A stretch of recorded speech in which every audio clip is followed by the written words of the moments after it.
উমানত Gausia committee আল বিদেয়ী সানাইয়া শাখার উদ্যোগে পবিত্র ঈদে মিলাদুন্নবী সাল্লাল্লাহু আলাইহি ইসলাম উদযাপন করায়।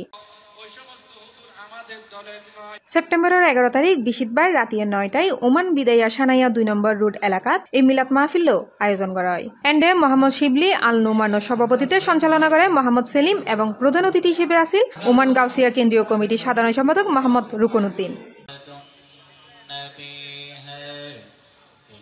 উক্ত মাহফিল গুরুত্ব পবিত্র কোরআনতুন তেলাওয়াত করে এবং পবিত্র ঈদে মিলাদুন্নবী সাল্লাল্লাহু আলাইহি ওয়াসাল্লাম উদযাপনের গুরুত্ব তাৎপর্য তুলে ধরে আলোচনা করে প্রধান বক্তা বদিউল আলম আল কাদেরী, বিশেষ বক্তা মোহাম্মদ সেকান্দর নইমি ও গাউসিয়া কমিটি আল বিদাইয়া সানাইয়া শাখার সভাপতি মোহাম্মদ হানিফ উপস্থিত আছেন।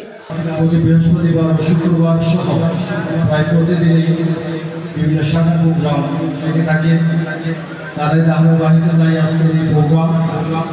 এন্ডে গাউসিয়া কমিটি আল বিদাইয়া সানাইয়া শাখার সকল সদস্যবৃন্দ সহ মাহফিল বিপুল সংখ্যক বাংলাদেশ কমিউনিটি প্রবাসী উপস্থিত আছেন।